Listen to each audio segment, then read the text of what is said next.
So I was one of the many people hired to shoot on Gimme Shelter.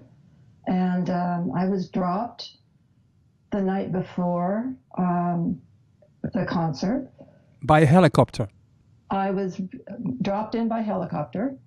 And I was told that when I was done shooting, I should just tell the guards that I was with the Maysles, and they'd let me in and I could find a place to sleep. They didn't actually say where. So I shoot people, the eager beavers who've come, and they're around campfires. I then try to get into a place where I could go to sleep, and the guards are like, Maysles, schmaysles, nobody gets in here until 8 o'clock in the morning. So at 8 o'clock, I'm let in to, with everybody else, this crush of people. And I'm given this assignment to go to the other side of the speedway, which is just enormous distances. I haven't had anything to eat or drink, and I'm offered food and drink, which I accept gratefully, and I get over to the other side where I set my tripod up, and I pull my light meter out, and there are rays of light coming out of it, and I'm like, oh no, I've been dosed. I've been given acid, LSD. So I get myself somehow, I have no recollection, get myself back to the stage. And I crawl under the stage and I cling to the legs of the guy who was an old boyfriend of mine, Eric, who was at stage right. And I literally, for 8 hours, I'm under the stage, sitting there. Every time I would open my eyes, all I would see was the most incredible violence with the Hells Angels beating people up, because everybody wanted to get to the stage. And that was,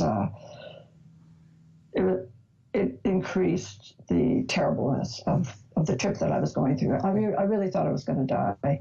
Mm-hmm. I get myself together, I get my camera out, and I am given a Hells Angel as my guardian angel.